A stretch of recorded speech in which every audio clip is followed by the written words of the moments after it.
नेपाल दूरसञ्चार प्राधिकरण काम गर्न नसक्ने अवस्थामा पुगेको छ। सरकारले सार्वजनिक पदाधिकारी तथा राजनीतिक नियुक्ति खारेज गरेसँगै प्राधिकरणको बोर्ड नै खाली भएको छ। काम चलाउ नेतृत्व पनि छैन। उता आगामी हप्तादेखि 17 लाख लाइसेन्स छाप्ने काम सुरु हुँदैछ भने 13 महिनाका लागि जोडेको क्लासिक टेकको इन्टरनेट 9 दिनमै चल्न छाडेपछि 10 लाख रुपैयाँ क्षतिपूर्ति सहित एक ग्राहकले उजुरी दिएका छन्। यसपटकको टेकपाना टेक अपडेटमा हामीसँग यी सहित अरू धेरै विषय समावेश छन्। Whirlink 6G. The future of internet is here. अध्यादेश मार्फत सरकारले सार्वजनिक पदाधिकारी तथा राजनीतिक नियुक्ति खारेज गरेसँगै नेपाल दूरसञ्चार प्राधिकरणको बोर्ड नै खाली भएको छ। प्राधिकरणका अध्यक्षसँगै बाँकी 4 जना सदस्य रहेको सिङ्गो बोर्ड नै खाली भएपछि संस्थाले काम चलाउ नेतृत्व समेत पाउन सकेको छैन। अध्यक्षसहित 5 जना बोर्ड सदस्यलाई पदमुक्त गरिएको सूचना मन्त्रालयबाट प्राप्त भएको प्राधिकरणका प्रवक्ता मीन प्रसाद अर्यालले जानकारी दिएका छन्। तर उक्त सूचनामा तत्कालका लागि काम चलाउ निमित्त तथा कार्यवाहक अध्यक्षको जिम्मेवारी कसैलाई तोकिएको भने छैन। अध्यादेशबाट सिङ्गो बोर्ड नै खारेजीमा परेपछि दैनिक प्रशासनिक काम समेत प्रभावित बनेको हो। अध्यक्ष नै प्राधिकरणको पूरा समय काम गर्ने प्रमुख पदाधिकारी रहने ऐनको व्यवस्था छ। दूरसञ्चार नियमावली अनुसार सरकारले अध्यक्षको पद रिक्त भएको अवस्थामा अध्यक्षको पद पूर्ति नभएसम्मका लागि सदस्य वा प्राधिकरणको कुनै वरिष्ठ निर्देशकलाई बढीमा 6 महिनासम्मका लागि कार्यवाहक अध्यक्ष भएर कामकाज गर्ने जिम्मेवारी तोक्न सक्छ। तर कार्यवाहक अध्यक्ष तोक्नका लागि यतिखेर प्राधिकरणमा कुनै सदस्य बाँकी छैनन्। यति मात्र होइन, वरिष्ठ निर्देशक समेत लामो समयदेखि नियुक्ति हुन सकेको छैन। यता सञ्चार तथा सूचना प्रविधि मन्त्री विक्रम तिमल सिन्हाले कार्यवाहक अध्यक्ष तोक्ने विषयमा आवश्यक गृह कार्य भइरहेको बताएका छन्। आगामी हप्तादेखि 17 लाख थान ड्राइभिङ लाइसेन्स छपाई सुरु हुने भएको छ। यातायात व्यवस्था विभागसँग भएको सम्झौता अन्तर्गत सुरक्षण मुद्रण केन्द्रले आगामी असार मसान्तभित्र 17 लाख थान लाइसेन्स छपाईको प्रक्रिया अघि बढाएको हो। केन्द्रका उपसचिव गोपाल राज तिमल सिन्हाका अनुसार पहिलो चरणको छपाई कार्य गत 12 वैशाखमा सकिएपछि अहिले नियमित र अत्यावश्यक तर्फका लाइसेन्सको छपाई भइरहेको छ। यातायात व्यवस्था विभागबाट डेटा प्राप्त भएको 24 घण्टाभित्रै यस्ता लाइसेन्स प्रिन्ट गरी पठाइने गरिएको छ।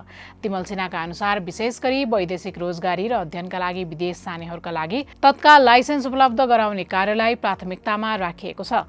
यसअघि गत कार्तिक 2082 मा यातायात व्यवस्था विभागसँग 6 महिनाभित्र 12 लाख लाइसेन्स छपाई गर्ने सम्झौता भए अनुसार 12 लाख नै छापिसकेको छ। 13 महिनाका लागि जोडेको क्लासिक टेकको इन्टरनेट 9 दिनमै चल्न छोडेपछि 10 लाख रुपैयाँ क्षतिपूर्ति सहित एक ग्राहकले उजुरी दिएका छन्। झुटो आश्वासन दिएर ठगी गरेको र कर्मचारीहरूले अपमानजनक व्यवहार गरेको भन्दै भक्तपुरका एक उपभोक्ता शिव प्रकाशले जिल्ला प्रशासन कार्यालय भक्तपुरमा उजुरी दर्ता गराएका हुन्। उनले कम्पनीबाट आफूलाई मानसिक तनाव र आर्थिक क्षति पुगेको भन्दै 10 लाख रुपैयाँ क्षतिपूर्तिको माग समेत गरेका छन्।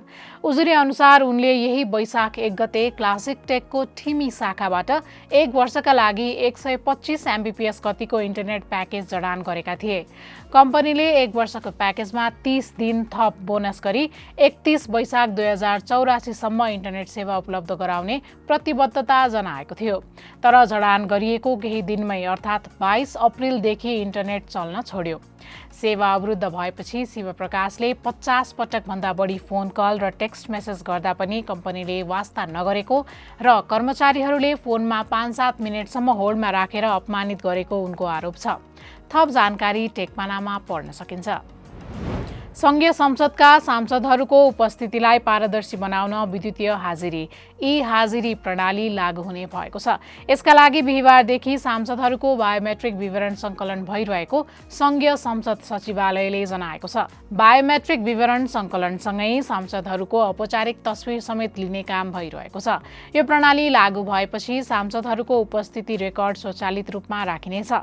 सांसदहरूको हाजिरी विवरण संसदको आधिकारिक वेबसाइटमा पनि सार्वजनिक गर्ने संघीय संसद सचिवालयको तयारी छ। नेपाल राइड शेयरिङ सेवाको पर्यायवाची बनेको पठाउ नेपालबाट प्रबन्ध निर्देशक असीम मानसिंह बस्नेत बाहिरिएका छन्।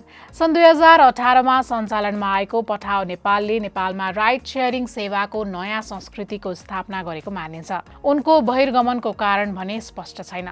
स्थापना कालदेखि पठाओ नेपालमा आबद्ध बस्नेतको कार्यकालले मङ्गलबार मात्रै 8 वर्ष पूरा गरेको थियो। टेकपानासँगको संक्षिप्त कुराकानीमा उनले 8 वर्षमा जिम्मेवारीबाट बिदा हुने आफ्नो पुरानै उद्घोष रहेको र सोही अनुरूप बिदा भएको सुनाएका छन्। प्रारम्भिक चरणमा नियामकीय अस्पष्टता, बजारको अविश्वास र पूर्वाधारको अभाव जस्ता चुनौतीका बीच बस्नेतको नेतृत्वले कम्पनीलाई अघि बढाएको थियो। उनको नेतृत्वमा पठाओले शहरी जीवनशैलीमा परिवर्तन ल्याउने गरी राइड सेयरिङ प्रयोगको बानी बसालेको छ। हाल पठाओ नेपाल काठमाडौँ उपत्यका र देशका 7 प्रदेशमा सञ्चालनमा छ। यसले हजारौं चालक साझेदारलाई रोजगारी तथा आम्दानीको अवसर उपलब्ध गराएको छ, जसले गिग इकोनोमीको विस्तारमा समेत योगदान पुर्याएको छ। नेपाल टेलिकमले ब्याकबोन ट्रान्समिसन परियोजना अन्तर्गत चालु आर्थिक वर्षमा विभिन्न 55 रुटमा सर्वे सम्पन्न गरेको छ। यी रुटमा कुल 1958 किलोमिटर अप्टिकल फाइबर केबलको सर्वे सकिएको टेलिकमले जनाएको छ। कम्पनीका अनुसार लमजुङको बेसी सहरदेखि मनाङको खान्सर चामे 120 किलोमिटर रुटमा एडीएसएस फाइबर विस्तारको काम सकिएको छ। त्यस्तै सिराहा राजविराज 57 किलोमिटर र नवलपरासीको गैंडाकोट दुम्कीबास 55 किलोमिटर खण्डमा जमिन मुनि फाइबर बिछ्याउने काम पूरा भएको छ। हाल बुटवल दुम्कीबास 55 किलोमिटर खण्डमा जमिन मुनि फाइबर बिछ्याउने काम जारी रहेको टेलिकमले जनाएको छ। टेलिकमले अन्य सरकारी निकायहरूसँग समन्वय गरी रणनीतिक महत्त्वका सडकहरूमा पनि फाइबर विस्तार गर्ने जिम्मा पाएको छ। थप जानकारी टेकपानामा पढ्न सकिन्छ। एन्सेलका सिइओ माइकल फोलेले नेपालमा करिब 38 अर्ब रुपैयाँसम्म लगानी गर्न तयार रहेको बताएका छन्। शनिबार बाह्रखरी मिडियाले आयोजना गरेको एक कार्यक्रममा बोल्दै सिइओ फोलेले सरकार र नियामक निकायले आवश्यक अनुमति दिएमा एन्सेल ठूलो लगानी गर्न प्रतिबद्ध रहेको सुनाएका हुन्। एन्सेलको वित्तीय अवस्था निकै बलियो रहेको भन्दै उनले आफ्नो नेटवर्कमा रहेको प्राविधिक खाडल पूर्ण र नयाँ क्षमताहरू विकास गर्न करिब 38 अर्ब रुपैयाँसम्म पुँजी लगानी गर्न तयार रहेको उल्लेख गरेका छन्। विश्व अहिले 6G प्रविधिको बारेमा सोच्न थालिसकेको अवस्थामा नेपाल अझै पनि आधारभूत प्रविधिमै अल्झिएको फोलेको टिप्पणी थियो। डिजिटल कनेक्टिभिटी अब ऐच्छिक विषय मात्र नभई विकासको जग नै भएको उल्लेख गर्दै उनले एन्सेलले 5G प्रविधिको परीक्षणका लागि 3 पटकसम्म आवेदन दिएको तर अझै अनुमति नपाएको गुनासो गरेका छन्। एन्सेलका सिइओ फोलेले नेपालमा दोस्रो दर्जाको नभई वास्तविक स्ट्यान्ड अलोन 5G नेटवर्क सञ्चालन गरेर ग्राहकलाई उत्कृष्ट अनुभव दिन चाहेको समेत बताएका छन्। कारखाना संस्थाले नेपालभरका 200 भन्दा बढी सामुदायिक तथा न्यून स्रोत साधन भएका विद्यालयका लागि गर्दै पढ्दै नामक विज्ञान अनुदानको आवेदन खुलाएको छ। नेपालका सामुदायिक विद्यालयका कक्षा कोठाहरूमा प्रयोगात्मक र व्यावहारिक विज्ञान सिकाइ पुर्याउने उद्देश्यका साथ यो पहल थालिएको हो। विगत 13 वर्षदेखि शिक्षा अनुसन्धान र व्यावहारिक सिकाइको क्षेत्रमा कार्यरत कारखानामा हाल 100 भन्दा बढी युवाहरूको टोली आबद्ध छ। संस्थाले आगामी 5 वर्षमा 20 लाख बालबालिका माझ पुग्ने महत्त्वकांक्षी लक्ष्य राखेको छ। यस अभियानलाई थप प्रभावकारी बनाउन कारखानाकै नेतृत्वमा एक कन्सोर्टियम गठन गरिएको छ, जसमा F1Soft, United World School, Prime College, King's College र कारखाना समूह जस्ता संस्थाहरू आबद्ध भइसकेका छन्। छनौट भएका कक्षा कोठाहरूले वर्षभरका लागि प्रयोगात्मक विज्ञान सिकाइको प्याकेज प्राप्त गर्नेछन्। इच्छुक विद्यालयहरूले कारखानामा सम्पर्क गरी वा कारखानाको वेबसाइटमा रहेको अनलाइन फारम भरेर आवेदन दिन पाउनेछन्। थप जानकारीको लागि स्क्रिनमा देखिएको फोन नम्बर वा इमेल एड्रेसमा सम्पर्क गर्न सकिनेछ। पूर्व सञ्चार तथा सूचना प्रविधि मन्त्री जगदीश खरेलले आफूमाथि मिडिया ट्रायल भइरहेको दाबी गर्दै कानुनी उपचारमा जाने बताएका छन्। सरकारी स्वामित्वमा आइसकेको स्मार्ट टेलिकमको अर्बौं रुपैयाँ बराबरको सम्पत्ति हिनामिना र लिलामी प्रकरणमा आफ्नो नाम जोडिएपछि खरेलले सामाजिक सञ्जाल मार्फत स्पष्टीकरण दिँदै भ्रम फैलाउनेमाथि कानुनी उपचार खोज्ने चेतावनी दिएका हुन्। अन्तरिम सरकारका सञ्चार मन्त्री रहेका बेला स्मार्ट टेलिकमको अनुमति पत्र रद्द भई सरकारी स्वामित्वमा आइसकेको सम्पत्ति एन्सेललाई कम मूल्यमा लिलामी गराउन भूमिका खेलेको आरोप खरेलमाथि लगाइएको छ। उक्त प्रकरणमा केन्द्रीय अनुसन्धान ब्युरो CIBले तत्कालीन प्रबन्ध निर्देशक सर्वेश जोशीलाई पक्राउ गरेपछि खरेल अनुसन्धानबाट बच्न सुटुक्क स्विजरल्यान्ड पुगेको भन्दै विभिन्न सञ्चार माध्यममा समाचार प्रकाशित भएका थिए। भूमि व्यवस्थापन तथा अभिलेख विभागले बैंक तथा वित्तीय संस्थाबाट हुने धितो बन्दकी रोक्का तथा फुकुवाको सम्पूर्ण कार्यलाई अनिवार्य रूपमा अनलाइन प्रणालीबाट मात्र गर्ने निर्णय गरेको छ। बिहिबार एक सूचना जारी गर्दै विभागले सेवालाई पूर्णतः डिजिटल बनाउन यस्तो व्यवस्था लागू गर्न लागि जानकारी दिएको हो। सरकारको शासकीय सुधार सम्बन्धी कार्यसूची अनुसार नतिजामा आधारित शासकीय प्रबन्ध लागू गर्न विभागले यो कदम चालेको हो। नयाँ व्यवस्था अनुसार अब सेवाग्राहीले जग्गाको रोक्का र फुकुवाका लागि भौतिक रूपमा उपस्थिति भइरहनु पर्ने छैन। ब्याङ्कले अनलाइन प्रणालीबाट काम गर्ने भएकोले ऋणी जग्गा धनी मालपोत कार्यालय धाउनु पर्दैन। यो व्यवस्था 2 चरणमा लागू हुने बताइएको छ। दक्षिण कोरियाली प्रविधि कम्पनी स्यामसङको बजार मूल्याङ्कन $1 ट्रिलियन नाघेको छ। यससँगै स्यामसङ यो आँकडा पार गर्ने एसियाकै दोस्रो कम्पनी बन्न सफल भएको छ। सीएनबीसीका अनुसार स्यामसङ इलेक्ट्रोनिक्सको बजार मूल्य 1500 ट्रिलियन कोरियन वन अर्थात् करिब $1.03 ट्रिलियन पुगेको छ। एसियामा यसअघि ताइवानको चिप निर्माता कम्पनी TSMCले मात्रै यो सफलता प्राप्त गरेको थियो।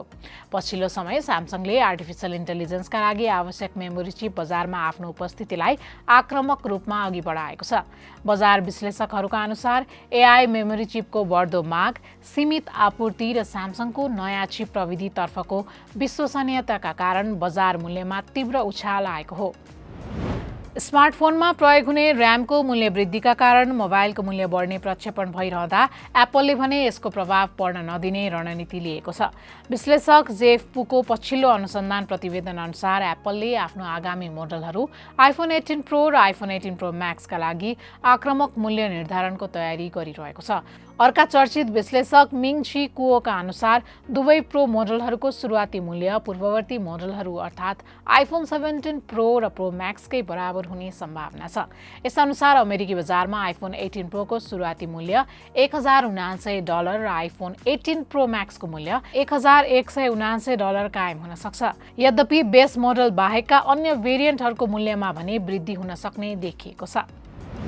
ज्येष्ठ नागरिकहरूलाई लक्षित गर्दै भइरहेका साइबर ठगी र विशेष गरी डिजिटल अरेस्ट जस्ता डरलाग्दा अपराधहरू नियन्त्रण गर्न भारतको हरियाणा पुलिसले डबल ओटीपी ड्युअल अथेन्टिकेसन प्रणाली सुरु गरेको छ। यो प्रणालीले वित्तीय कारोबारमा सुरक्षाको थप तह थप्ने काम गर्दछ। यस अन्तर्गत कुनै पनि ब्याङ्किङ कारोबार गर्दा केवल खातावालाको मोबाइलमा मात्र ओटीपी जाने छैन।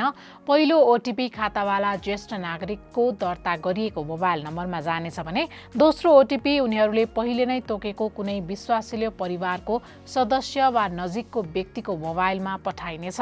दुवै ओटीपी प्रमाणीकरण भएपछि मात्र कारोबार सफल हुनेछ।